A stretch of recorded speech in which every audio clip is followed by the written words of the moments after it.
আলু আর ফুলকপির এই চপটা খেতে অসাধারণ মজাদার হয়েছিল আর খেতেও বেশ মুচমুচে হয়েছিল। আলু আর ফুলকপির চপ বানানোর জন্য আলু ফুলকপি আমি লবণ হলুদ দিয়ে সিদ্ধ করে নিয়েছি। আর এটা একদম সিদ্ধ করার সময় আমি পানিটা একদম পুরোপুরি শুকিয়ে নিয়েছি, যাতে কোনোরূপ রস না থাকে। রস থাকলে দেখা যাচ্ছে চপগুলো বানানো ভালো হবে না।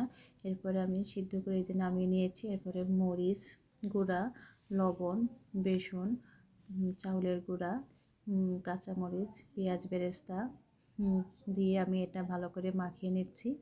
আর দিয়ে দিচ্ছি সরিষার তেল দিয়ে আর একটু ভালো করে মাখিয়ে নিয়ে এরপর আমি চপ বানিয়ে নিব। চপ হাতে তেল মাখিয়ে চপ বানিয়ে নিচ্ছি। চপগুলো বানিয়ে নেওয়ার পরে আমি এটা আবার আটার গুঁড়ার সঙ্গে ভালো করে গড়িয়ে নিয়ে এরপরে ডিম গুলিয়ে রেখেছি, ডিমের সাথে গড়িয়ে নেব। তারপরে আমি ব্রেড গাম গড়িয়ে নিয়ে চেপে চেপে ব্রেড গাম লাগিয়ে